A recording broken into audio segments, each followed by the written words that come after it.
In the middle of all this media chaos and Netflix shaking things up, I've noticed someone has gone strangely quiet about the direction of their podcast and what's next. When I was talking about Mona and Breakbeat Media breaking up, people immediately accused me of hating on Mona, saying, "Oh, every time you mention Mona is negative." No, I'm just trying to figure out what's actually happening. It's pretty wild that she ended up on the Joe Budden podcast while still technically under contract with Breakbeat Media. Joe's been taking shots at Breakbeat for the past 2 years, whether directly or indirectly, and now, finally, the last of her episodes went up on Breakbeat, but everything is still online. YouTube, the website, Google search results, it's all plastered with her content. So it makes me wonder, when I reached out to Mona a while back, suggesting she join the Joe Budden podcast, she clearly was interested just by responding.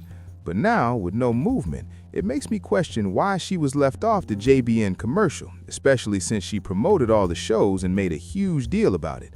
Meanwhile, she's being told to shut up, and every time she speaks, people just gloss over her. Yet she was serious about why she wasn't on the commercial. She came in, made an impact, people knew her, and her audience was familiar with her. So why was she excluded while the person they supposedly wanted to push out got attention? Now, of course, she's the newcomer, I get it. You need to earn your place before being on a national commercial. But the timing here is brutal for Mona. That commercial, airing during sports and CNN, even though it didn't actually air, would have been a huge opportunity, especially since she's currently without a home for her podcast. Personally, I think Joe signed Mona but doesn't want anything to happen to her. He showed her love by paying her to show up here, likely to secure her IP and play the long game. I'm extremely curious where her podcast will land next year, because to be clear, it wasn't canceled, she wasn't fired, and the holiday season is still in play. She's now on a very successful show within the Joe Budden network, which explains why there hasn't been a drop yet. But I'm very interested to see how she takes her talents forward, because Joe is in the middle of his biggest push ever, independently or otherwise, even dating back to his music days. Having her under the label would strengthen that push. And let's be real, Joe's paying attention to every deal, not just Charlamagne's, but Colin Cowherd, Netflix deals, Rory, Mal, Joe, and Jada. He's analyzing it all. He's fully aware of the landscape and who has outside podcast deals, and he's strategizing accordingly. Mona signing with the JBN could be a total game changer. And he said, "We're filming more commercials and you have to perform." That instantly puts it in Mona's head that her performance isn't hitting the mark.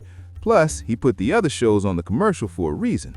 If she signs with the network, that's one of the promises. "Hey Mona, your show gets featured on the commercial, just your standalone show, and I'm not taking your rights because this is your creation, not ours." She retains negotiating power. And honestly, where else can you go that has the infrastructure already set up? You can see the vision, you can see what's actually happening. While Joe is boosting his own brand, my mind speculates he's also using this to lock in new talent. This is why he won't speak on Mal. He knows everything he wants to say about Melissa, but if an NDA were required, he'd be the one enforcing it, not her. So he can't muddy the waters. He's still focused on attracting new talent, not just pumping out show after show. Once again, he's watching everything. Charlamagne, Ken Kerr, Bill Simmons, Dave Port, quiet as kept. And here's the coldest play, honestly. Joe could sign Mona, and then she could move on to Netflix, Tubi, or wherever the next massive contract is. That's what Dave Port did. He gave a few shows under his network, but not the whole thing. Contrast that with iHeart, which said, "Black Effect, take 15 shows with you if you go over there." Wild, right?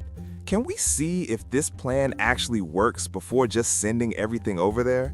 But yeah, now I'm thinking, does Breakbeat actually own Mona's show? And does Mona own the IP for her own successful podcast? Because if she doesn't, that's exactly where the holdup is, and whoever she signs with next may have to buy the rights from Breakbeat Media.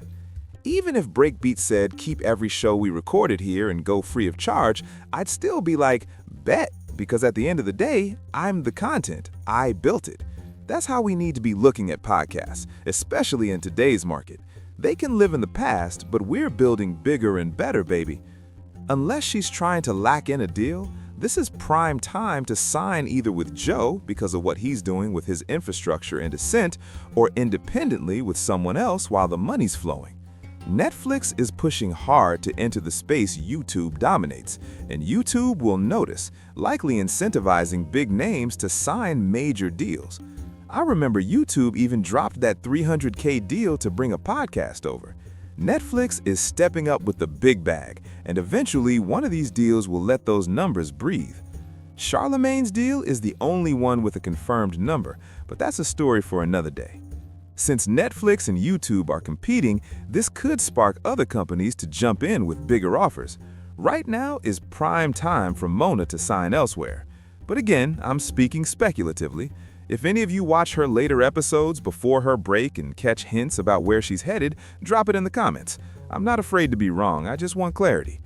Being the Joe stan I am, it would be perfect for Mona to sign her podcast under Joe's umbrella. Think about it, Mona. If your show is under his network, you don't have to give up rights, you could just loan it, as other creators do with Netflix. It benefits both sides. Joe strengthens his network, you secure a big bag for signing, and while you're on JBN, you gain more freedom. Watch how little the rest of the crew could then tell you to shut up. There's a reason Mark moves the way he does and can speak to the cast the way he does. If the Mark and Ian show didn't exist, if he hadn't shown up on Podwives, BTS, or the main show, Joe would have confronted them straight up. It's clear, Joe doesn't play with the antics Mark pulls. But anyway, drop your thoughts in the comments. Am I full of it, onto something, or somewhere in the middle?